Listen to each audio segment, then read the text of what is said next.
আসসালামু আলাইকুম। আজকে আপনাদেরকে দেখাবো আলু দিয়ে আর মসুর ডাল দিয়ে মজাদার একটা নাস্তা। এটা দেখতে হুবহু পাকন পিঠার মতো। এটা বলতে পারেন পাকন পিঠা আর মসুর ডাল আর আলু দিয়ে বানিয়েছি। খেতে অসাধারণ লাগে, আপনারা বাসায় ট্রাই করতে পারেন। আমি ডাল আর আলুটা সিদ্ধ করে নিচ্ছি লবণ দিয়ে, আর সাথে দিয়েছি একটু হলুদ গুঁড়ো যাতে কালারটা সুন্দর আসে। সিদ্ধ হওয়ার পরে চিনি দিয়ে দিয়েছি। চিনিটা দিয়েছি যাতে পরে শিরানা দিতে হয়, এভাবে খেতে ভালো লাগে। চিনিটা দিয়ে ব্লেন্ড করে এরপরে চালের গুঁড়ো দিয়েছি, এখানে শুকনো আতপ চালের গুঁড়ো দিয়েছি। আমি পরিমাণ মতো দিয়েছি, আপনারা বাড়িয়ে কমে যার যার মতো বানিয়ে নেবেন। চিনিটা আপনাদের পছন্দ মতো দেবেন। এখন আমি ডোটা মথে নেব। মথে নেওয়ার সময় একটু ডিম ভেঙে দিয়েছি। এখানে আমি একটা ডিম দিয়েছি, একটা ডিম দিয়ে ভালো করে মথে পিঠাগুলো বানিয়ে নেব।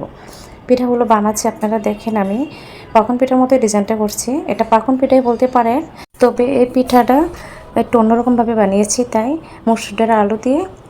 আর ডিজাইনটা কিন্তু হুবহু পাকন পিঠার মতোই খুব সহজে বানিয়ে নিয়েছি। এই ডিজাইনটা খুব সহজ করে বানিয়ে নেওয়া যায়। আর হ্যাঁ, এই পিঠা যদি আপনারা কখনো বানিয়ে খেয়ে থাকেন তাহলে আমাকে কমেন্ট করে জানাবেন কে খেয়েছেন। এই পিঠাটা খেতে খুব অসাধারণ লাগে, আপনারা বাসায় ট্রাই করতে পারেন। আমি কিন্তু পিঠাগুলো শিরা দেবো না, আমি কিন্তু অলরেডি চিনি দিয়ে দিয়েছি। এবার একটু সফট হয়েছে, ডিজাইনটা করতে তেমন সমস্যা হয়নি। আর একটা পাতা পিঠা ডিজাইন করে নিচ্ছি। এই ডিজাইনটা আপনারা সবাই পারেন। এই পিঠাগুলো বানাতে যতটা সহজ আলু আর মসুর ডাল দিয়ে, ততটাই খেতে মজা। আপনারা বানিয়ে একবার খেয়ে দেখবেন। পিঠাগুলো বানিয়ে নেওয়া হয়ে গেছে, এখন আমি ভেজে নেব। চুলায় একটা পাইপেন বসিয়ে তেল গরম করে নিয়েছি, এখন পিঠাগুলো ভেজে নেব। আমি একটু লাল লাল করে ভেজে নিয়েছি যাতে মচমচে হয়। পিঠাগুলো খেতে অনেক ভালো লাগে, আপনারা অবশ্যই বাসায় ট্রাই করবেন।